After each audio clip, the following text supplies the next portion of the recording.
Greetings everyone, my name is Dominic and you're tuned in to the Comic Book Report, where we review comic books and graphic novels so you can get an idea of what to read. And now that we finished out another month, I thought it was time to look back on our comic book haul from April 2023. Before we jump in, if you see anything in this video you want to check out for yourself, I highly recommend you take a look at our channel sponsor, OrganicPriceBooks.com. You can use my code, TheComicBookReport, at checkout to receive $2 off of your order today. Please note, if you use my affiliate code or links to make a purchase, I will receive a small commission, but it's a fantastic way to support the channel. Thank you so much for considering. Now let's jump in to April's haul.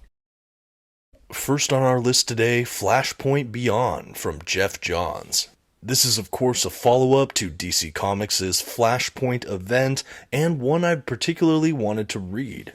Admittedly, since receiving this last month, I'm still making my way through this epic follow-up, but so far I'm really excited to see a return of Thomas Wayne Batman from the Flashpoint universe, and I find myself generally interested on how they follow up the previous story. There's been so much that has happened since the original Flashpoint that came out, I think, over a decade ago, so now to have this sequel, again written by Geoff Johns, I'm really eager to just continue my way through. Based on what I've read thus far, I am impressed. I think the art style we get is very good, very solid, love what I'm seeing, and I'm overall, again, just really interested to see where they go narratively. I felt like Flashpoint was sort of a closed loop in many ways, so returning to it for Flashpoint Beyond, I think it's a really novel idea. I love that Geoff Johns is back at the helm. That inspires a ton of confidence in me, but again, I haven't really made my way through this collection yet. If you have, please let me know in the comments what you thought of Flashpoint Beyond, and generally let me know if you want to see a review on this on my channel. I have a few books I'm reading first, but I'm definitely happy to go back to this one and do a full review if that's something that you're interested in. And while I have your attention, if you're enjoying this video and you haven't yet subscribed to my channel, I highly encourage you to do so. I'm always releasing comic book review videos, sometimes some unboxings, and other general comic book list videos, along with shorts, community polls, and so much more. Thank you so much for considering. Now let's continue our video. Next on our haul list, Birthright Volume 2, Call to Adventure. This is the series by Joshua Williamson over at Image Comics. It is a contemporary high fantasy kind of genre series. I reviewed the first volume on the channel here not too long ago, and I'm really eager to continue this adventure. As far as I know, this collection has only been collected so far in trade paperback. We haven't seen any deluxe editions, compendiums, or hardcovers yet, and I'm really surprised to see that. Especially because what I've read of the series so far has been relatively strong, and I know Joshua Williamson is quite a talent, especially in the comic book sphere right now over at DC Comics. The series essentially follows a family who is torn apart after one of the youngest sons transports into a fantastical world, only to return maybe decades later in his time in that fantasy world, and about a year in our modern day world. So he comes back this grizzled, fully grown man with tales of all of these adventures, saying that now his world here is in danger. The family that was left behind is definitely pretty broken, and there's some really interesting dynamics at play. Again, a ton of fantasy elements and storytelling mechanics. As always with a good fantasy series, I really do like the world building and some of the characterizations we have. So far, really good, really eager to continue my journey in Birthright. Again, let me know what you think of this series below. I really enjoyed my time with the first volume and have so far enjoyed what I've read of this volume too. Like I said, I think there were about 10 trade paperback collections, so this is one that I'm definitely interested in pursuing. Next up, we have Kyle Higgins' Radiant Black Volume 2 Team Up. This is another Image Comics book and a really fantastic superhero series on a non-Big Two company. I reviewed Volume 1 some time ago, and I was floored at how incredible it was. I loved the storytelling, some great twists and turns, solid contemporary modern-day characters, and a lot of great kind of aesthetics. There's a really polished look to this artwork and art style throughout. Really loved it, and so far what I've read of Volume 2 here has also been very solid. It's so colorful and poppy, it really jumps off the page. This series is really a combination of a straightforward superhero story kind of fused with something almost like Power Rangers. We have these super suits, these different colors. This volume picks up where volume 1 let off, and that was a really, really powerful couple scenes that ended out volume 1. Volume 2 definitely introduces some more characters, and we get some more mythos, kind of lore building on the power suits that they have and different details like that. So far, this volume is going very strong. I know a lot of people consider this sort of a spiritual successor for indie superhero comics in the tradition of something like Robert Kirkman's Invincible. I think for me so far this isn't quite to the tier of Invincible, but I think that this definitely has a lot of potential and promise. Like I said, I think that first volume was absolutely phenomenal. I look forward to making my way through this volume I picked up last month, and I think time will tell. Like I said, I think Higgins is doing a fantastic job. The artist on this book is doing outstanding, and I'm really just excited to see where we go from here with the narrative. I think the characters are definitely compelling, and I even like some of the new additions we get in this volume, but I'll leave that for you to read or for a full review at a later time. Next on our list, we have Undiscovered Country by Scott Snyder and Charles Soule. This is Volume 3, Possibility. This is another Image Comics series, and one that I've been following fairly closely in recent months. Followers of the channel might have seen I did review Volume 1 and Volume 2 on this channel previously. This has been an indie series that I have thoroughly enjoyed. I'm baffled to see that not a lot of people are talking about this comic run. I know I'm an unashamed Scott Snyder fan, and this is one of my favorite new comic series from him in years, alongside something like Noctera, which I also have thoroughly enjoyed.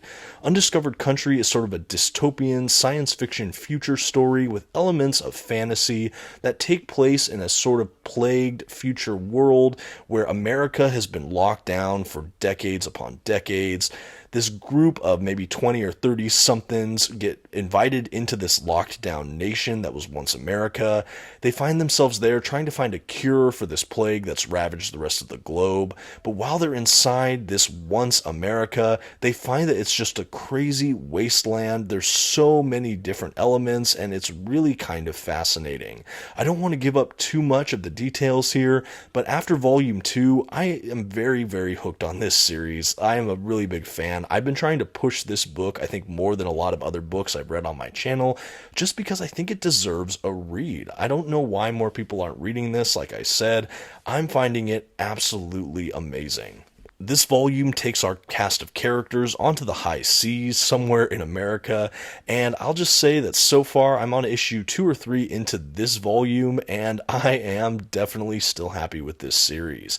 I think that there's been so many twists and turns, but there are some really logical story progressions I'm seeing even by volume 3, and I'm just having a blast. I think it's just such a fun sci-fi kind of fantasy dystopian series. Characters are all really strong, and I'm really enjoying getting to know them more across each issue. Next on our list, of course, Kingdom Come by Mark Waid and Alex Ross. I know what you might be thinking. You're just picking up a copy of this. My answer is yes and no. I did have this book some time ago. It was a favorite of mine.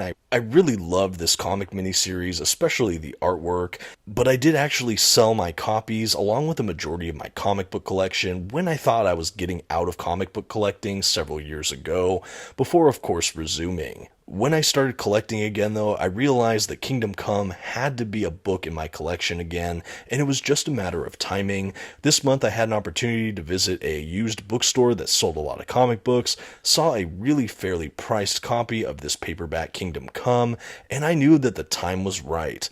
For those that haven't seen this, this is an amazing art piece by Alex Ross with his kind of almost photorealistic kind of illustrations that depict these DC characters. It's in the future of the DC universe, and it's sort of like a final story for our heroes, or what happens. I don't think it's considered canon in the traditional sense, but it is a fantastic work of comic book history that I think should be read by all comic book fans, particularly if you're a fan of the DC universe and their cast of characters. I think even after all this time, this book still really stays with me, if for nothing else than the art alone. There's so many memorable just depictions of some of these favorite characters, and like I said, it just has stayed with me. I am elated to have this book back in my collection. And I'm happy with the cover I got too, that green Kingdom Come cover. I just think it's really great. We have the Kingdom Come era Superman front and center. A really great book. Excited to have it back. Let me know if you want to get a full review of it. I'm sure many of you have read it, but just in case, I'd be happy to review sometime in the future. Next on my haul list, another from DC Comics, Batman Beyond Neo Year by Colin Kelly and Jackson Lanzing. This is a book that's been on my radar for maybe a month or so. I've been a fan of that Batman Beyond cartoon since it first aired off and on. I have never ventured into Batman Beyond comics, however. I am aware that there's been some that are better than others, but this seemed to be getting a lot of positive buzz lately, being arguably one of the newest Batman Beyond collections out there. I found this again for a pretty good price and had to pick up a copy. I'm a little over halfway through this collection, and I have to say I am really impressed. This comic book has successfully captured the spirit of the beloved cartoon, but has really kind of evolved it and matured it in a little bit more of an adult way. I really love the characterization we have of Terry McGinnis here, Batman Beyond. It feels again very true to the one we saw in the animated series all those years ago. But he has grown a little bit, and he's dealing with even more harsh realities in his dystopian future, the kind of Neo-Gotham. This will definitely be a book I review in the coming weeks on my channel. For those interested, definitely stay tuned. Definitely hit that notification bell so you'll be notified when I drop videos. But for right now, I'm really loving it. I think that the narration is super strong. The characters we have present are definitely fun. And I think the artwork even captures that spirit of the animated series, but in a slightly more adult way. I think it's very stylish. I don't really know how to say it beyond that. It is a very stylish and cool book. I really like this trade paperback collection. There's not a ton of bells and whistles, but it's really well put together. And frankly, I'm just having a ton of fun diving into the world of comic book Batman Beyond. I might be late to this party, but I hope to read more in the future, particularly if other Batman Beyond works are as strong as this one appears to be. Such a fun read. So excited to check out more of Batman Beyond Neo Year. Next up, this was a long-awaited volume for me, of course, Batman Failsafe, which is volume 1 of Chip Zdarsky's run on the Batman title. This one pairs him with the incredible Jorge Jimenez, who is becoming one of my favorite Batman artists of all time. Failsafe pushes Batman to his psychological limits yet again, and in kind of a fun way. I think for fans of Grant Morrison's era of Batman, you will notice a lot of fun Easter eggs and little drops throughout this run that I think will be a lot of fun for you. I know I had a blast reading it.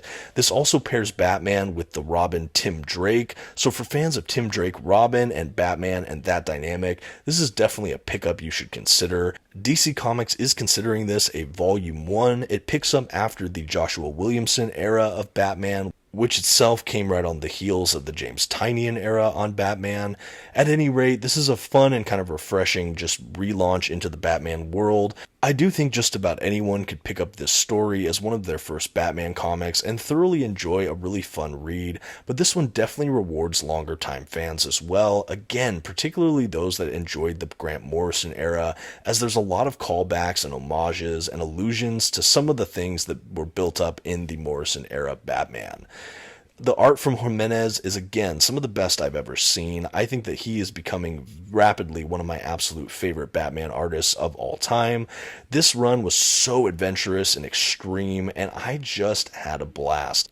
I did review this standard size hardcover collection on my channel not too long ago, so definitely seek that out if you want to hear me talk about this book in its entirety. But again, really happy to have picked this up last month in April. Next up, we have Green Lantern Earth 1 Volume 1 from DC Comics.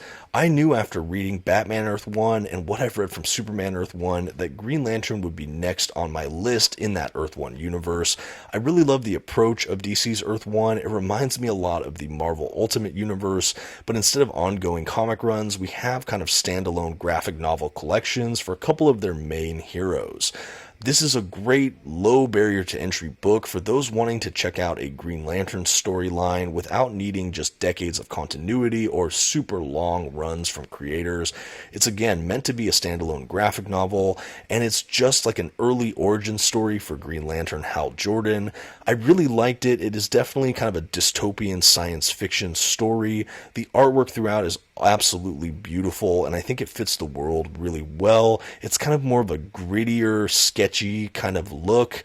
I love the coloring as well. There's times where it feels kind of undersaturated, and then it punches out with the green kind of power effects from the Green Lantern rings or the battery, things like that. Again, it's perfect for new readers. I had so much fun reading this last week. I've actually already recorded my review covering this Green Lantern Earth 1 Volume 1 collection, so if you're interested, you can find that on my channel here in the next couple days. I know they also released a Green Lantern Earth 1 Volume 2 collection that picks up after the events of this story. I'm definitely eager to check that one out sometime in the future, especially after enjoying this Volume 1 so much, but rest assured, you could read this as more or less a standalone graphic novel if you just want to get in, get out, and enjoy a very straightforward Hal Jordan origin story. Next on our haul list, Superman Year 1 by Frank Miller and John Romita Jr. This oversized hardcover edition from DC Comics was such a fun read. I picked this up as well from that used comic book store I mentioned, got a great price on it. After just being such a huge fan of Batman Year 1 from Frank Miller, I knew that this would be another book I would eventually want to get to. I have enjoyed John Romita Jr.'s artwork in the past, but I have to say, for whatever reason, his artwork in this collection is some of the best I've seen from him ever. I really love the look of his Superman and some of the characters we have littered throughout this collection. There's just something about it that I just feel like fits the world that Frank Miller's trying to create here. I do think that this maybe does not belong in the same tier as Batman Year 1, but as its own independent work, I think it's just such a fun retelling of Superman's origin, and it takes some fresh approaches I haven't really seen done. There's a part in this book that takes place in Atlantis, and without getting into too many spoilers, I was just really impressed to read that whole chapter. It really caught me off guard, and it was a ton of fun. Again, the artwork is fantastic. This kind of oversized square format that I've seen in books like Harleen or Fantastic Four Full Circle is definitely a great way to showcase the artwork. It was a lot of fun just kind of having a atypical book format, and again, it was just a really fun read. I don't know what I expected, but I found myself surprised reading Superman Year 1. I think that overall I do prefer Frank Miller's narration style when he does a character like Batman over one like Superman here, but I was still thoroughly entertained. I read this book pretty zippily and already recorded a review for this one as well that should be dropping on my channel sometime in the coming week. I have definitely found myself reading much more DC Comics than normal lately, and I have to say it's been really entertaining. I know I'm using that word a lot, but frankly, I've been really loving the reading I've had a chance to do lately. I will always probably be more of a Marvel fanboy, but to have my toe back in the world of DC for all of these different books has been really refreshing, and I really like catching up with some of my beloved DC characters. Next on our haul video, Fantastic Four Fate of the Four by Chip Zdarsky. This is an oversized hardcover edition from Marvel Comics, and it collects the Marvel 2-in-1 series from Chip Zdarsky. I really love this maxi series. It's really kind of a cool epilogue to the events of Jonathan Hickman's Secret Wars, at least as it pertains to the Fantastic Four characters, and it's also a really good bridge into the Dan Slott Fantastic Four era. This book primarily follows the Thing and the Human Torch after the events of Secret Wars as they try to figure out what to do with themselves, their lives, and the future. We have a lot of just multiversal adventures in this storyline. We have great appearances from Doctor Doom and some other notable Marvel mainstays. I won't go into too many spoilers here. Suffice it to say, I really enjoyed this book. It's about a 12-issue series as memory serves, and the art throughout is really good. We do have predominantly two artists that share this book. I do prefer the artists we have for the first, half of this collection, maybe more than I did for the latter half of this book, but overall, just a really compelling read. I feel like it was such a great character study, again, for the Human Torch and the Thing. I felt like I got more insight into their characters than I really have before.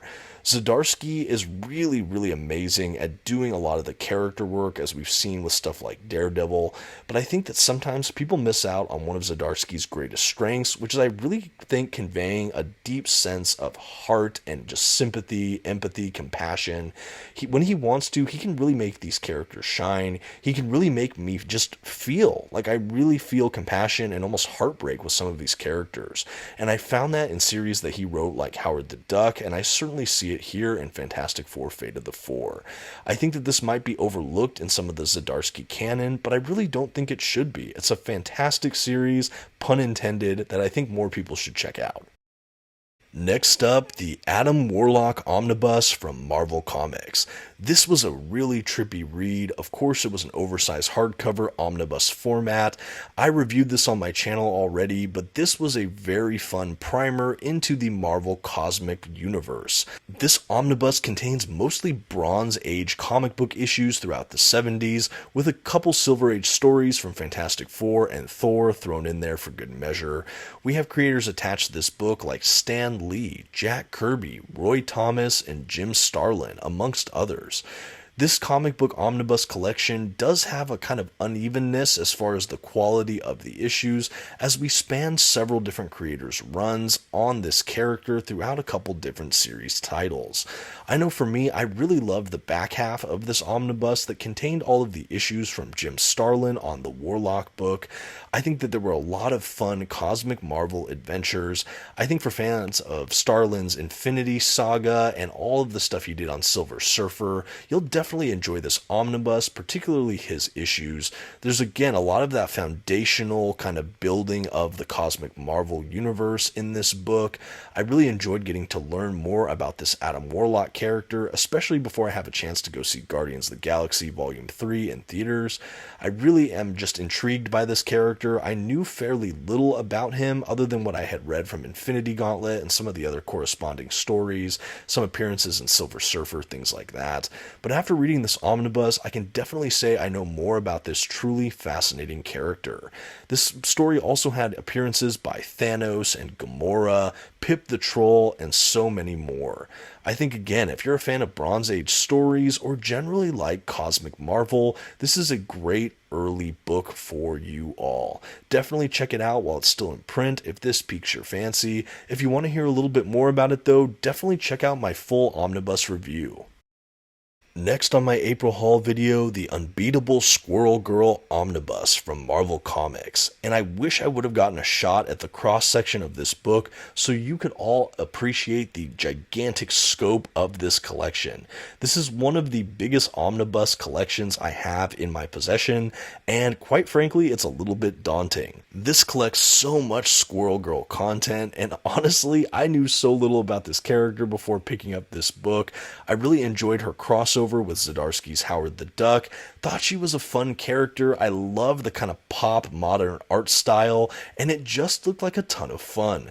So when I got this book as a pickup from Organic Price Books, thank you so much again, I was eager to jump in, and so far I am not disappointed. I am still making my way through this bad boy because it is a gigantic collection, but the novelty of this character is that she's such a fun-loving, strong character that has a lot of humor and wit, and there's just something about it that feels lighthearted and refreshing. I think with so many kind of grimdark comic series that I like to read, having kind of a palate cleanser, lighter book like this really does add a lot of joy to my reading and lends that sense of variety.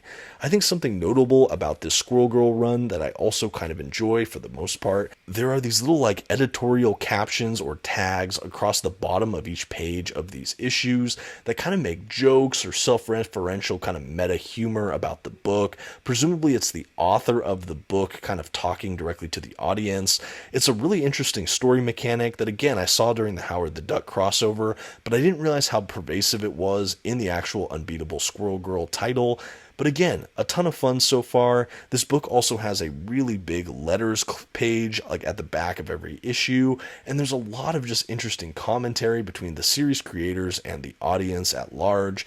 A really beautiful book that's bound really well, especially for a collection that is so huge. I look forward to reading more. Let me know what you think of Squirrel Girl in the comments.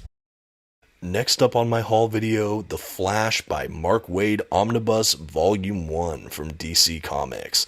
I have to say right now at the time of the recording, I'm about 100-ish pages until I finish this omnibus collection, and wow, I'm having a ton of fun.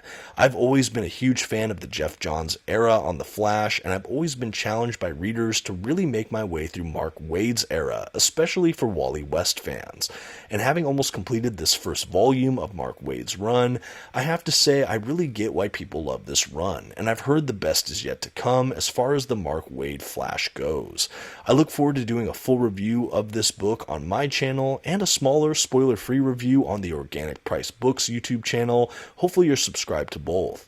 At any rate, this book follows our favorite Scarlet Speedster, this time of course being Wally West, as he just kind of heroically tries to save Keystone City. This book has a ton of notable appearances from various other speedsters within the DC universe, along with some cameos from various Justice League members and beyond. There's a couple crossovers with Green Lantern, which is really fun to see. I think the interplay between Hal Jordan and Wally West is something I haven't seen explored a lot just in my own reading, so I've enjoyed seeing that. I know Hal Jordan is kind of a best friend with Barry Allen, but seeing the dynamic he has with Wally West in the pages of this book were really eye-opening and interesting to me. I also love the rogues gallery of villains we have throughout this omnibus. I think that there's a handful of really classic Flash villains with a handful of new ones or kind of unexpected twists throughout. This has been such a fun read. It's a beautifully created omnibus edition, and I can't wait to do a fuller review at a later time. But again, if you're a fan of The Flash, this might be a no-brainer read for you all. Definitely try to pick this up while it's still in print if this is something you're interested in. Next on my haul list, the Batman by Scott Snyder and Greg Capullo Omnibus Volume 1 from DC Comics. Right from the jump, if you know me, you know that I am a huge fan of Scott Snyder's Batman era. I've had these standard size hardcovers of pretty much all the run for some time now, since this first came out. I have loved these books. I've read story arcs from this run over and over again. Court of Owls was my first review on this channel, and I always hoped that one day I could get the omnibuses for this run, and it was finally an opportunity to do so. I got some gift cards for my birthday in April, and I went ahead and just started ordering them. I got this book here, and then I got Volume 2 from Organic Price Books that came in early May. I'm so excited to have upgraded this set. I love this run. I think it's such a fun run, especially if you're a fan of the city of Gotham. I think Scott Snyder portrays it just unbelievably well, even with his storytelling mechanics. Look at the Court of Owls arc, his first arc on the run. It is incredible. This is the New 52 era Batman book, and it is stunning. And to see Greg Capullo's artwork in this oversized format, it's frankly jaw-dropping. This first volume includes the kind of Court of Owls, Night of Owls era. We have the Death of the Family story arc. We have Batman 0 Year, and a couple other miscellaneous issues, side stories, things like that. This book also had a beautiful table of contents, and I'm just so amazed at these books. They're really lovingly put together, and I am just really happy. This might be my personal highlight from the entire haul I had in April. So excited to finally add this to my collection. A wonderful Batman run, and this collects so many of the best stories from Scott Snyder and Greg Capullo. And last but certainly not least on my April haul video, Batman and Robin by Peter Tomasi and Patrick Gleason. Omnibus from DC Comics. This is another beloved New 52 era run that pairs Bruce Wayne Batman and Damian Wayne Robin across a sizable handful of adventures. This is really a father and son story told across the Batman universe. I've read the first couple story arcs in this collection, and so far I am loving it. I absolutely see what the hype has been about, and I'm eager to complete it for myself. I know that Tomasi and Gleason also have a Superman run that's still in print right now in omnibus format that I also picked up in the month of May already, and I'm eager to dive into everything Tomasi has for these characters. So far with this Batman and Robin run, I can tell that these creators lean heavy on the heart, and I really love that. A Batman book that really makes me feel, makes me see again that father-son kind of love. It's just really incredible. I get to see a new side of Bruce Wayne Batman, and I get to learn even more about Damian Wayne Robin, who is rapidly becoming one of my favorite Robins of all time. I think that they play with a lot of great conventions in this book, and again, it's kind of an eye-opening new way to look at Batman within this universe. The art from Gleason we have throughout this book is really eye-catching. It practically jumps off the page. There's times where it looks so horrific, there's times where it looks moving and just gripping, and everything in between. There's certainly a lot of creative range that these creators have in this book so far that I've read, particularly in the art direction. It really is just a thoroughly stunning collection. I'm so excited to dive back into Batman, especially with these Batman omnibuses this month. Both returning to the Court of Owls and that Snyder run, and also venturing into more of this Batman and Robin run here from Tomasi for the first time. I should say I have read the first volume from this run, which I think is the first 7 or 8 issues of this Batman and Robin title. A couple times I reviewed actually the first collection on my channel, but I'm eager to read it in full. Now's my chance. And that's going to do it today for my April Haul 2023 video. Again, I'll just do some shots showing all the books we've covered today. A really great month. It was my birthday month, so I was really excited to get books from both organic price books and the handful I got as gifts. A lot of books here I'll be reading for the first time, and a couple that I've waited to get back in my collection or to upgrade to. A really fun month. I'd love to hear in the comments below what you thought of this haul, or maybe share with me what you got for this month or what you're planning to get in the future. Thank you so much for watching. Again, I've had a blast doing these monthly haul videos, but I could definitely enjoy more feedback from all of you. Thank you again for taking your time to watch it. It definitely means a lot to me. If you enjoyed this video, please don't forget to leave a like on your way out. And until next time, this has been the Comic Book Report. Please don't forget to leave a comment and maybe check out some of my other videos. Have a good one.